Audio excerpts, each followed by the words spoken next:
മനുഷ്യർക്കേ ഒരു പ്രത്യേക സൈസ് സ്വഭാവമുണ്ട്. നിങ്ങൾ ചിന്തിച്ചിട്ടുണ്ടോ?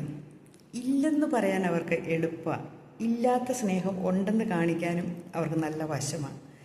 ഒട്ടുമിക്ക ആൾക്കാരും കാണിക്കണ നമ്മളെ കാണുമ്പോഴത്തേനും ഭയങ്കര സ്നേഹം കാണിച്ച് കെട്ടിപ്പിടിച്ച് ഉമ്മ വെച്ച് ഒക്കെ ഭയങ്കര വർത്തമാനമൊക്കെ പറയേ. അത് കഴിയുമ്പോൾ നമ്മളങ്ങ് പോയി കഴിയുമ്പോൾ ആ വീട്ടിലുള്ളവരോട് തന്നെ പറയുന്നത് നമ്മൾ കേട്ടിട്ടില്ലേ? അത് ഞാൻ ഒത്തിരി വീടുകളിൽ കേട്ടിട്ടുണ്ട്. ഞാൻ പലരും സുഹൃത്തുക്കളുടെ ഇടയിലും കേട്ടിട്ടുണ്ട്.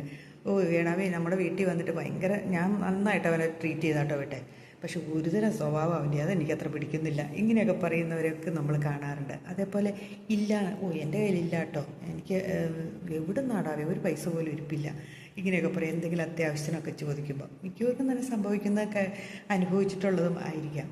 പക്ഷേ യഥാർത്ഥ സ്നേഹം കാണിക്കാനും യഥാർത്ഥ കാര്യങ്ങൾ പറയാനും എത്ര പേര് മനസ്സ് വയ്ക്കുന്നുണ്ട്? നമ്മുടെ കയ്യിൽ ധാരാളം പൈസ ഉണ്ടെന്ന് പറയാനല്ല ഞാൻ പറഞ്ഞത്. നമുക്ക് ഒരാളെ സഹായിക്കണമെങ്കിൽ ഒരു ശകലമെങ്കിലും കൊടുത്ത് സഹായിക്കേണ്ട അവസരത്തിൽ പോലും നമ്മളുണ്ടെങ്കിൽ പോലും കൊടുക്കാതിരിക്കുകയും നമ്മൾ യഥാർത്ഥമായിട്ട് ഈ കെട്ടിപ്പിടിക്കലും ഉമ്മ വയ്ക്കലും അല്ലാതെ യഥാർത്ഥ സ്നേഹം മാത്രം കാണിക്കുക, അതെത്ര പേർക്ക് സാധിക്കും? ആർക്കും തന്നെ സാധിക്കുന്നില്ല എന്നെനിക്ക് അപൂർവം പേരുണ്ട്. ഒരു 85% പേരും യഥാർത്ഥത്തിലല്ല കാണിക്കുന്ന മനുഷ്യരോട്. അവർ പെരുമാറുന്നതും അവർ പ്രവർത്തിക്കുന്നതും ഒക്കെ യഥാർത്ഥ സ്നേഹത്തിലല്ല. അത് ഒരുതരം വെച്ച് കെട്ടലോ കാട്ടിക്കൂട്ടലുകളോ ഒക്കെ ആയിരിക്കാം. നമ്മളോർക്കും സത്യമാണ്, എന്നെ ഭയങ്കര ഇഷ്ടമാട്ടോ, അയ്യോ അവർക്ക് എന്നെ എന്ത് കാര്യമായിരുന്നു എന്നൊക്കെ നമ്മളിങ്ങനെ പറയും. പക്ഷെ സത്യമുണ്ടോ എന്ന് ചിന്തിക്കാൻ വേണ്ടി മാത്രം ചോദിക്കുന്നതാണ്.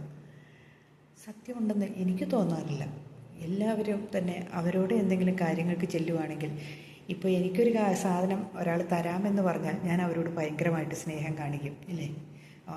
അന്ന് എനിക്ക് അവർ ഭയങ്കര ഇഷ്ടമായിരിക്കും. അവർ തന്ന സാധനത്തിന് എന്തെങ്കിലും കേടുപാടുകൾ സംഭവിക്കുകയോ അല്ലെങ്കിൽ അതെങ്ങനെ എന്തെങ്കിലും ചീത്ത ആയി പോവുകയോ ചെയ്തിട്ട് ഉടനെ നമ്മൾ പറയും, അവൻ കൊണ്ട് എന്നെ പറ്റിച്ചു, അവൻ എന്നോട് തന്ന സാധനം ചുമ്മാ പൊട്ട സാധനം തരാണ്ടിരിക്കുമായിരുന്നു എന്ന്.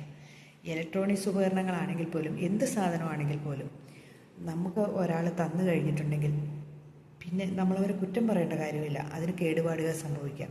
അതുപോലെ തന്നെ പണം തന്നു സഹായിച്ചു, നമ്മുടെ കാര്യങ്ങൾ നടന്നു, അതിനുശേഷം നമ്മൾ അവന് തിരിച്ചു കൊടുക്കാനുണ്ട്, എൻ്റെ പൊന്നെ എപ്പോഴാ എന്നാ ദൈവം ഇന്ന് കാക്ക മലന്ന് പറക്കും, എന്നാണോ അവൻ പൈസ തന്നു, ഇങ്ങനെയൊക്കെ നമ്മൾ പറയുന്നവരെ കാണും. ഒരിക്കലും നമ്മൾ അങ്ങനെയൊക്കെ പറയാതിരിക്കുക. നമുക്ക് തന്നെങ്കിൽ സന്തോഷത്തോടെ സ്വീകരിക്കുക. എപ്പോൾ കാണിക്കുമ്പോഴും യാഥാർത്ഥ്യം മാത്രം നമ്മൾ പുറത്ത് കാണിക്കാൻ ശ്രമിക്കുക, അതാ വേണ്ടത്.